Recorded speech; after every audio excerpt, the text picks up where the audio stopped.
සුබ උදෑසනක් සියලු දෙනාටම. ඇත්තටම මම අදත් ලංකාවේ වර්තමානයේ පවතින ප්‍රශ්නයක් පිළිබඳව කතා කරන්න ආවේ.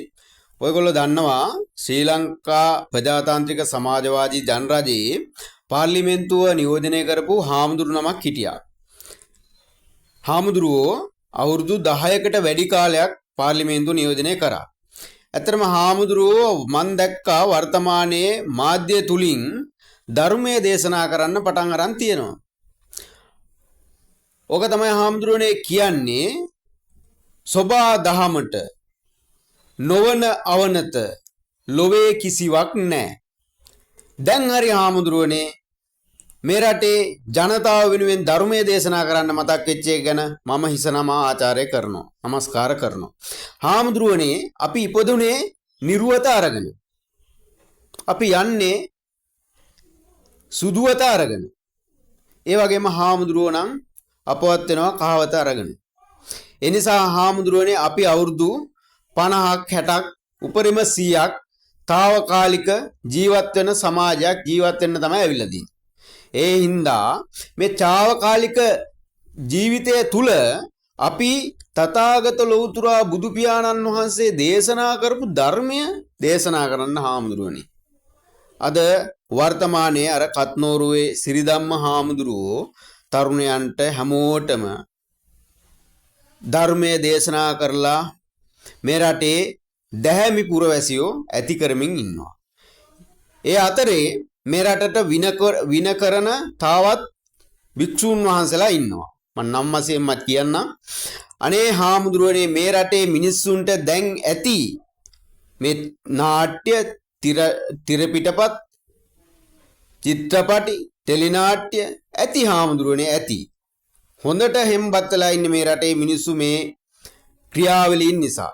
විශේෂයෙන්ම වර්තමානයේ ආණ්ඩුව අනුර කුමාර දිසානායක ජනාධිපතිතුමා යටතේ වර්තමාන ආණ්ඩුව කිසිදු ආගම් ભેදයක්, ಜಾති ભેදයක්, වර්ණ ભેදයක්, කුල ભેදයක් නැතුව මේ රට පාලනය කරගෙන යනවා. අපි දැක්කා මීට වසර ගණනාවකට කලින් මේ රටේ තිබ්බු විදිය නේද?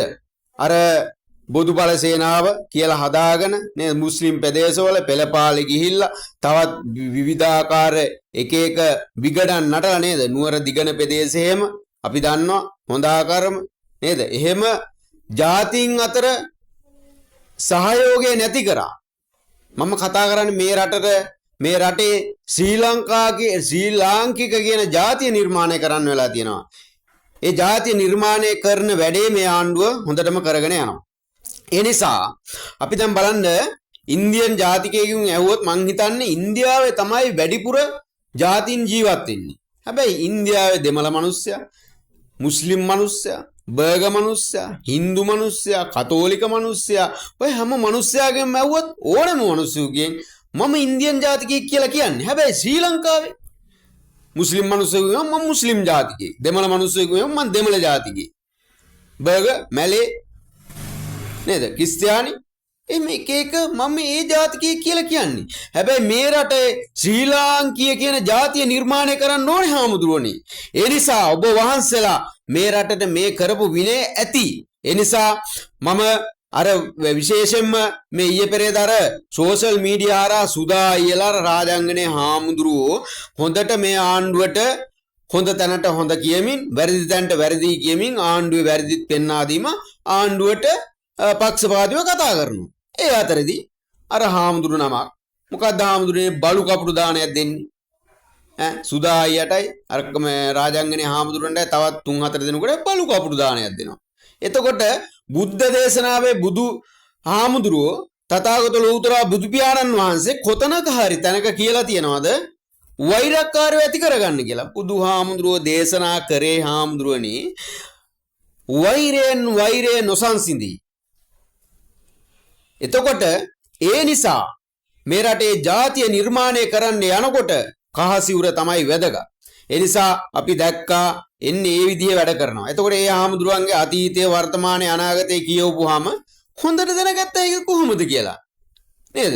එතකොට ඒ තව හාමුදුරුවම ඒ වගේම අර ත්‍රිකුණාමල පැත්තේ මොකක්ද හාමුදුරුවනේ එක දෙමළ මම පෙති ගහනවා මේ ප්‍රසිද්ධිය කියන්නේ එක දෙමළ මම පෙති ගහනවා මේ බුදුහාමුදුරුවෝ කොහේ හරි දේශනා කරලා තියෙනවද එහෙම එතකොට මොකද්ද මේ සූරදාන කරන්නේ ඈ ඉතින් මේව හරි වැරදි ඒ නිසා මේ රටේ ජාතිය කියන එක නිර්මාණය කරනකොට අපිට සිවුර වැදගත් සිවුරේ වැදගත්කම හොඳට දැනෙනවා ඒ නිසා මේක ජාතීන් අතර අසමගිය ඇති කරන්න එපා මේකේ ශ්‍රී ලාංකිය කියන ජාතිය නිර්මාණය කරන්න දැන්වත් හාමුදුරුවනේ මේ ආණ්ඩුවට ඉඩ දෙන්න